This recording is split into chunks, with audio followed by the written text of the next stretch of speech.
60% of the male population. They have not even, the skeletal system has not grown to full size. It's not that now they lost weight. If somebody's skeletal system does not grow to full size, what it means is right from his childhood he did not eat properly.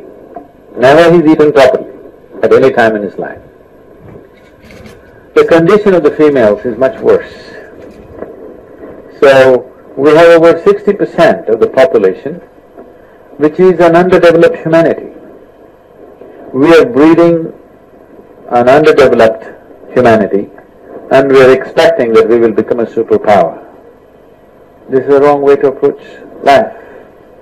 If you want a great nation, first thing is to produce great people.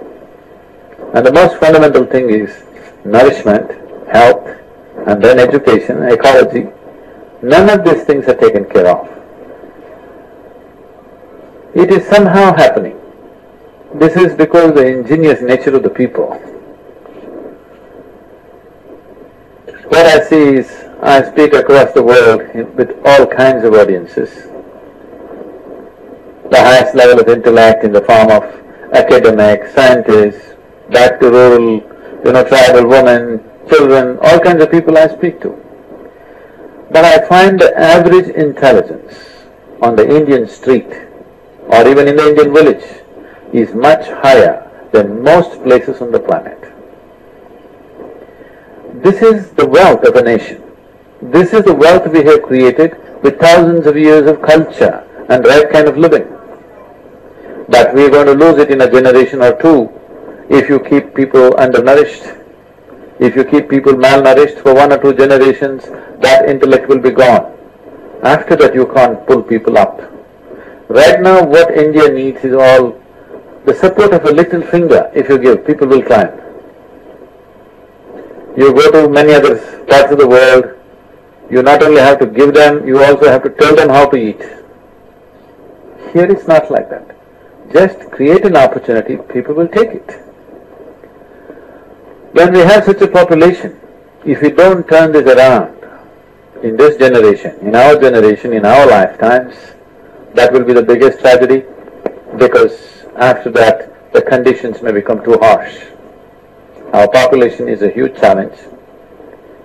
People are very proud that almost 50% of our population is below 30 years of age or something.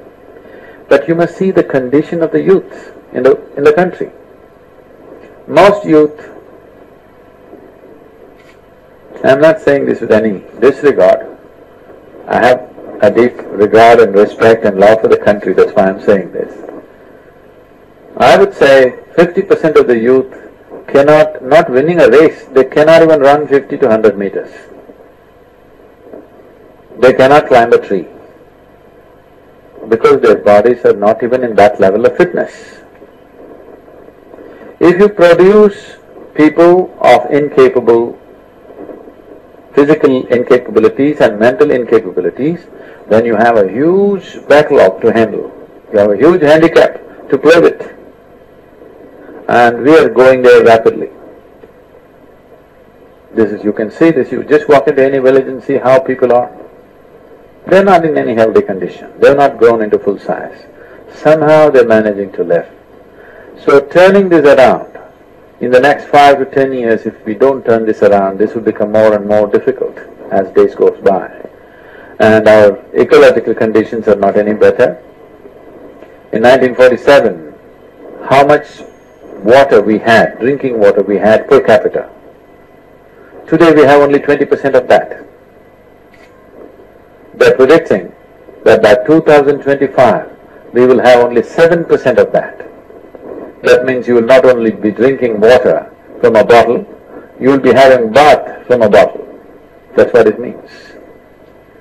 So we are not conducting a lot of things in the country responsibly. We are not planning and strategizing our nation's future. We are still doing things very ad hoc. This has to change. If we are concerned about our nation, this has to change immediately.